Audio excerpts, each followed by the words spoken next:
I just finished up a big 8-hour-ish session playing the new hit game that everyone is talking about this week, Arc Raiders. If you don't know what Arc Raiders is, it is a new addition to the extraction shooter genre, which has typically only had one big titan that everyone knows / most people have played, which is Escape from Tarkov. Most people that like to keep their sanity, though, don't hop into Tarkov unless they've already played it at this point, or you just are probably in for a very sweaty, maybe a bad time. And I say that as someone who has hundreds and hundreds and hundreds of hours of Tarkov. I think I have somewhere like probably around like 600 hours or something like that. Most of it off stream. It was one of my favorite off stream games for a very long time. That said, though, I've been looking for a competitor, and I think the industry has been looking for a competitor to the game for a long time. And here, coming with Arc Raiders, I think is probably the first shot the genre has gotten in a long time. And now I'm only about 10 hours in, as I was saying, but I just finished playing for about 8 hours straight and had a blast doing so. But I wanted to give you guys some of my goods and bads and a review of the game so far, starting off with the bads because I think there's less of them and the goods will be easier to talk about. If you hadn't seen, a lot of people are marketing Arc Raiders as kind of the extraction shooter genre for the employed. What that means is basically that it doesn't require as much knowledge, sweaty looking stuff up, meta building, as Tarkov does. However, though, I've already actually bumped into one mission where I had to, well, I didn't have to. I was playing with SK. We ended up looking it up. It was for the supply drop calls. Basically, there's a quest where you go over and you find these certain supply drops that you call them in, and then you call them in, you sit there, and then it shows up, and you go over and you loot it, and boom, the quest is all done. It only spawns in certain locations on certain maps, and it's not always guaranteed to be there, and it's not marked on your map. Considering the map does give you most answers in this game, comparing it back to Tarkov, where Tarkov, you basically have like a book in your hand and you have to like actually understand and read a map like a real map. It's not like a interactive GPS fun time map. Obviously, Arc Raiders is a lot more player friendly in that department, but it was one of those small things I was like, ooh, I was hoping I didn't have to look anything up like that, but I guess I understand, but hopefully there isn't too many more of those in the future. Staying with in-game systems really quickly, the looting system I think is pretty decent, but I think could be improved on, for example, what items break down into. Maybe saying that items could be used for materials or for being used for recycling would be nice. It's hard to tell with certain items, like should I keep these for later? And then also what really was like the annoyance factor was to check what something breaks down into, you got to hit the recycle button and then it will pop up saying what it recycles into, what smaller materials it recycles into, and you have to do that for every single item. You can't just like hover over it and see what it breaks down into. Granted, skill issue. If you play the game more often, I'm sure you'll start to memorize those, but as a new player, first starting out, having to go through every single item that I'm trying to pick up and to loot and to scavenge, seeing that I have to click on them each individually and go down and click on those buttons to see what it breaks down into was a bit of annoyance. Where I think that could be built on is also a good thing later, which I want to get into, is the controllers. Now that this game is actually on console, Tarkov, for example, is not on console. I'm assuming for controller gamers, that's even probably more of an annoyance. Those two, however, absolutely pale in comparison to what my actual criticism, or what I think is actually so far pretty bad in the experience of playing Arc Raiders, which is queuing as a duo. Queuing as a duo is a instant 80% chance that you are losing if you get caught in a fight. Is there anything in the probe? What? No. Player in front of us. You just spin it into this bush. I knocked him. I docked him. I knocked him. Yes. Oh, I got down from under the window. The window. Fell into the bush. Falling around the back. Oh, he hit me. An asshole.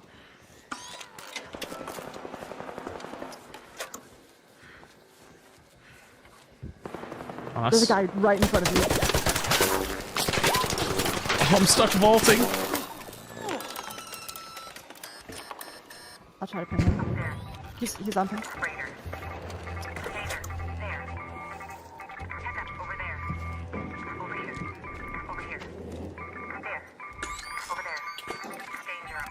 Grenade. Pushing left now. I think it's two. It's two. Damn. Oh, It's putting us against trios always, huh? yeah.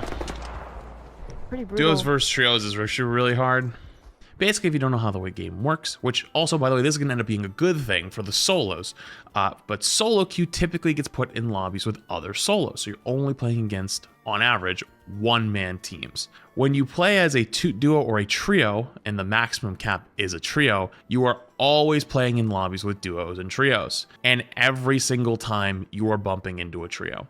And if you are a duo, the best case scenario you can get is you happen to get one guy who's way ahead or way behind, and you get the free knock on that guy, and then you take the 2v2. But even then, they know where you are now, and you've lost the positioning, or you at least lost your surprise factor that you once had. And what's basically ended up happening is if teams know that you're a two-man team, they just come running at you in a straight line, because you only have about 10 bullets per gun, depending on what guns you get. I know there's going to be more upgraded ones later. I found some, like the Archimedes gun. I think it's called Archimedes off the top of my head, where you're going to have a few more bullets, but good lord, it is kind of annoying to play as a duo queue, so much so that I would rather just play as a solo.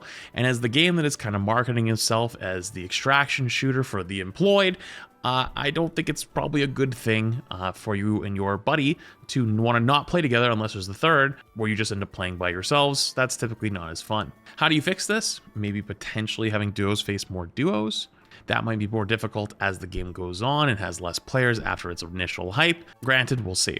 That said, though, also building on the fact that teams just run at you in a straight line because they know they have an advantage. Oh my good lord. I don't know what the reason is behind the flare system. Basically, if you don't know, when you go down, a flare shoots off on top of your head, basically telling the entire lobby, hey guys, I'm down on the floor. And what that causes, and I've played a lot of Apex Legends in my time, and I know that players like to do nothing more than to run it full speed at a team they think they can kill, even if that costs them the rest of the game, costs the people they're pushing the rest of the game, and costs the next squad that's chasing them the game. This causes, at least in my opinion, you do not want to take any fights. Now, granted, you could argue that potentially that's a built-in system to cause people to either be more friendly with each other and try to cause, you know, more VoIP situations, but in the duos and trios squad, I would say that nobody was really friendly. Solos, everyone was chatting and yapping, but not in duos or trios. It was actually more shit talk than anything,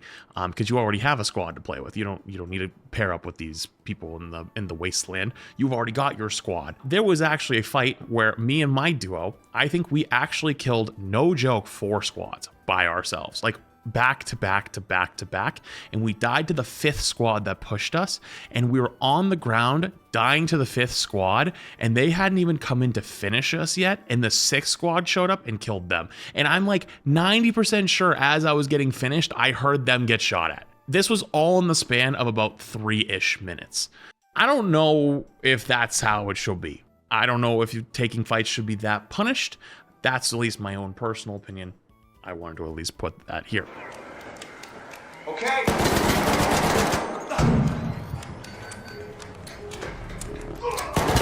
There's a nade on you. Oh, fuck. I can tell you if they push. They smoked it out. Should play for max HP. I need you up. Okay. I need to loot ammo. I have 0. You opened it? You rushed in? We're dead. Oh. I nearly won. Why am I on the roof? I'm on the fucking... Why did it climb me up there and it's on fire?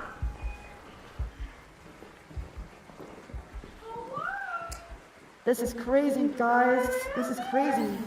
There's no way we lost to a guy named Toe Sucker. Yo, watch out outside. Is he part of you? Oh. Yo, whoever's outside, there's 2 people in here. You can kill them. They're behind that thing. Behind the thing. Yeah, they're bitches. We killed 4. We killed, no joke, 9 people, and these 2 bitches showed up and killed us after. Yeah, fuck them up. Wait, no, not me.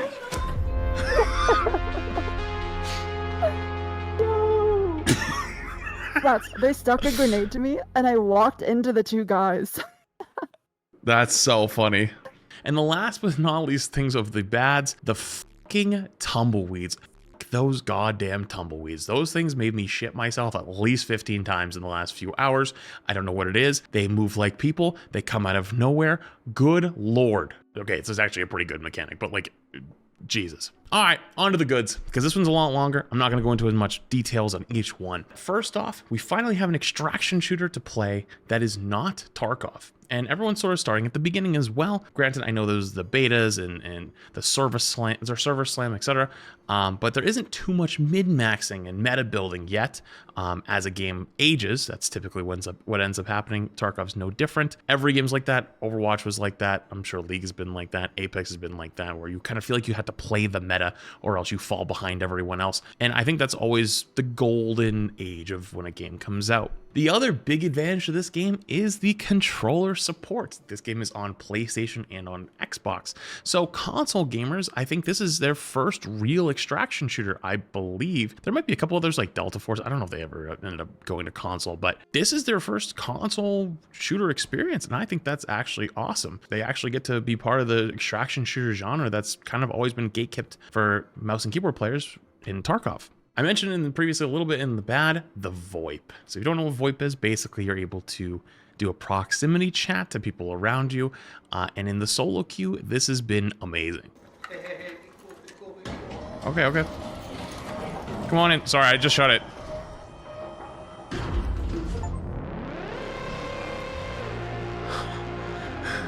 He said, "We cool," like there was two of them and then shot with one of them in it. I fucking split them. Sorry, my bad. There's also an emote system where you can hit the emote to say, "Oh, let's group up," or whatever it might be. And basically you make a really loud scream that says like, "Hey, let's team up. Hey, let's team up." And people will come over and like actually be friendly. And also I've bumped into moments where people just having a good time. My first raid of the day, I bumped into two people just chatting and walking around, but there was bodies everywhere, so I did not trust them. There was like 9 bodies. I was like, nah, either these guys are death squad or they just ran out of ammo and decided to become friends after. But from what I've seen from other streams and from other people, the VoIP has been really funny. And also in a lot of these games, it ends up being a nice addition. Most of the time. The crafting feels very good. It's intricate but fair. You can make different workbenches and upgrade them. I haven't got to upgrade them because I couldn't find all the materials just yet. I think you're also going to get some of those by doing quests, which the quests seem pretty simple. Not simple, I guess is not the right word, but they seem pretty straightforward. They don't seem too difficult to do, and you get pretty decent rewards for doing them. And if anything is the best way to level up, which then you can use in the skill tree, where the skill tree you can do stamina upgrades or being able to craft in the field. I've just mostly done those. There's a third skill tree, which I haven't actually looked into very much, but I've been doing a lot of stamina because I'm running around half the time, and having extra stamina feels awesome. Which also feels awesome, the gunplay. The gunplay feels really, really good. Most of the guns, though, in the beginning, obviously you don't have much ammo or ammo capacity. So a lot of the standouts have been like the single shot rifle feels really good. Or like, I forget what it was. It's the one that you start with 10 bullets in the beginning, the medium ammo one. I forget off the top of my head the name. Yeah, all the guns have felt pretty damn good so far. I haven't actually had any that I'm like, ew, this is really, really bad.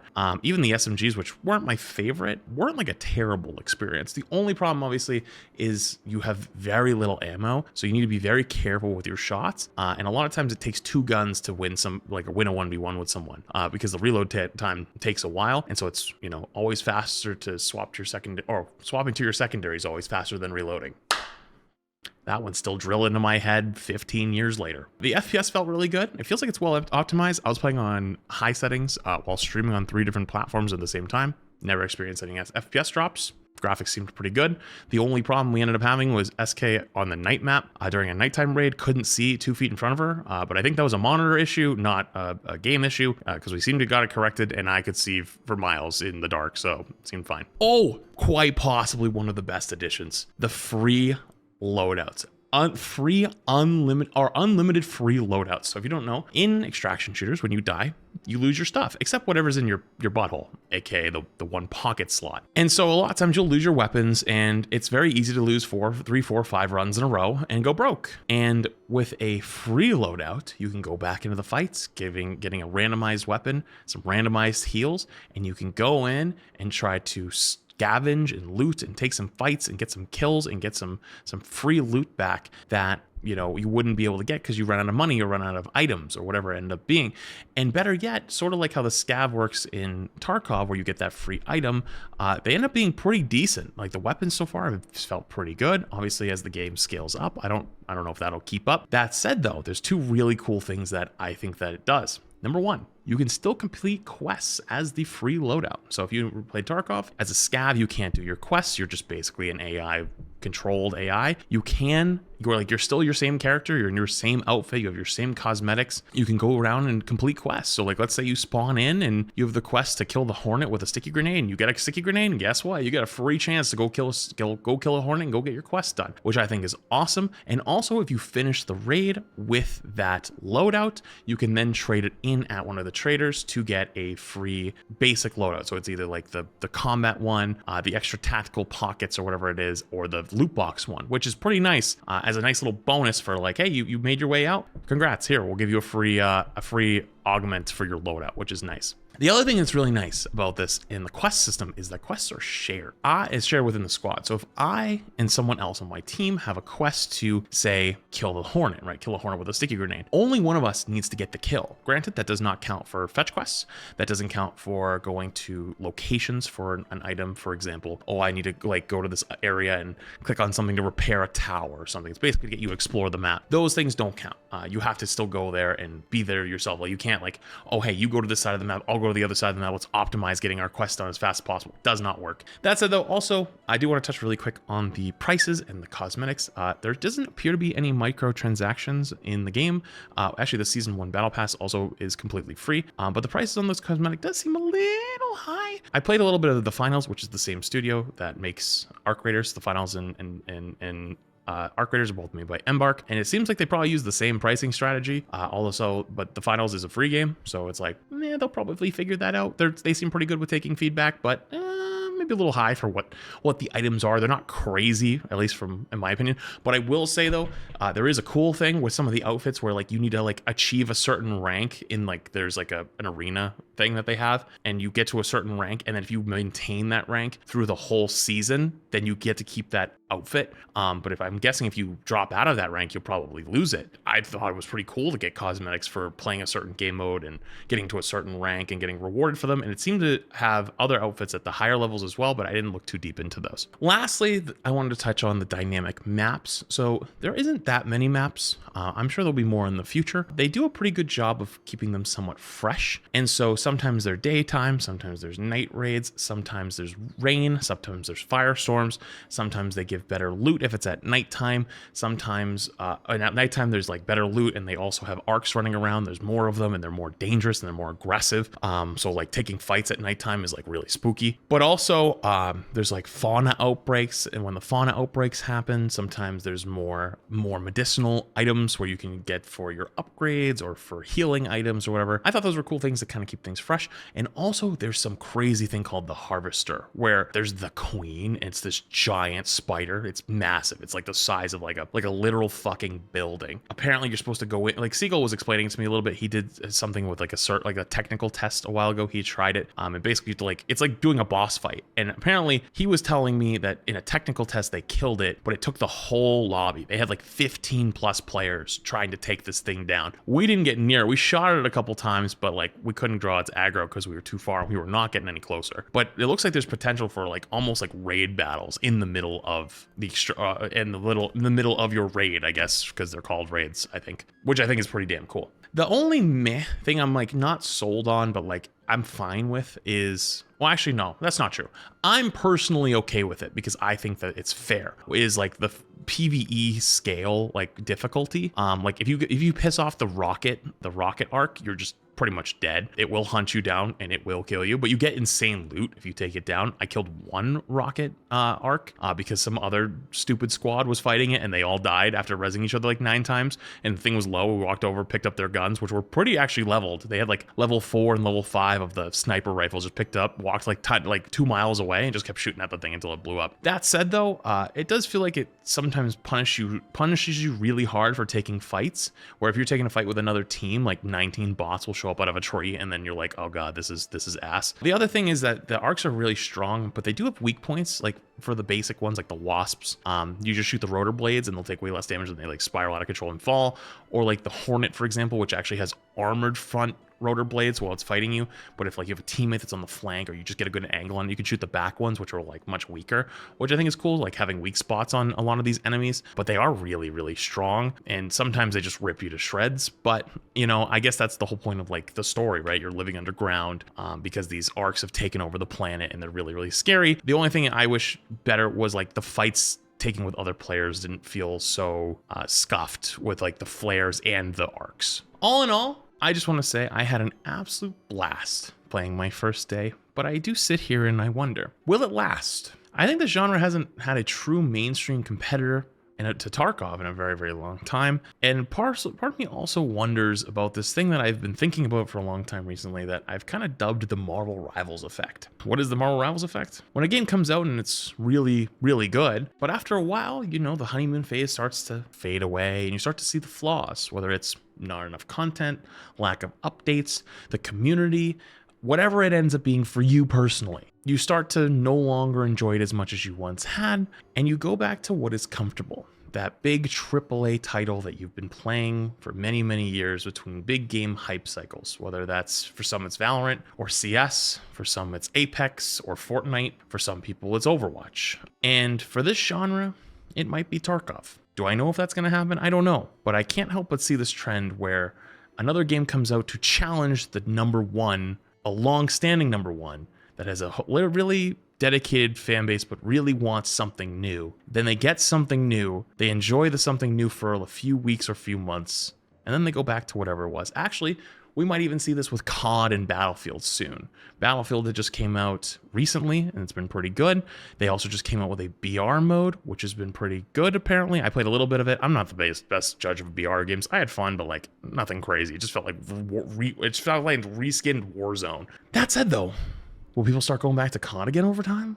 I don't know. We'll find out when COD launches in like, what, isn't it soon? Like in like a couple weeks or something like that? So we'll see. I really do hope this game gets a community behind it that loves it. And if it's anything like the finals community, I would be very shocked if this game doesn't do well long term and it isn't supported well, because gamers that have been under that Embark umbrella of the finals now into ARC Raiders seem to genuinely love their game and to live that company, and they do seem to be listened to through their feedback. So I think there's a lot of hope there, but where I do worry a little is with the more casual focus of the game, and where I worry is I think it might still be too daunting for casuals to want to play, even with all the quality of life improvements from other extraction shooter genres like Tarkov. And where I think they could struggle is with the idea of losing your stuff being something people struggle to deal with. That's why I think the free loadouts is such an amazing addition, and unlimited of them. You can just keep spamming them if you want, because a lot of people don't even queue for ranked in video games. A lot of times they don't want to lose their current rank, or they don't want to lose someone else's rank, or hell, they just have too much anxiety to even hit the button and queue ranked at all. Like that's a very real thing in many games, and extraction shooters are pretty damn serious, because if you walk in with your best gun that you've been wanting to get for weeks, you've been trying to find one, whether it's like a blueprint for one, or grinding for one, or coming across one and getting lucky, and your first raid you instantly die and you lose it, that kind of sucks. And I can see where that turns a lot of people off, but that's the extraction shooter genre. I'm curious to see if a more casual focused extraction shooter genre game can work. Overall, though, I want to say I've had a blast playing the game, and I'll probably be playing more of it this week, but I did want to put all my thoughts in one place as someone who is just stepping into the game and seeing if that changes in the next couple weeks as I continue to play. But yeah, after one really long first day, my eyes are burning, my hands are a little tired, but I hope you, if you've been enjoying ARC Raiders, continue to do so, and hopefully I'll see you this week as I'm playing.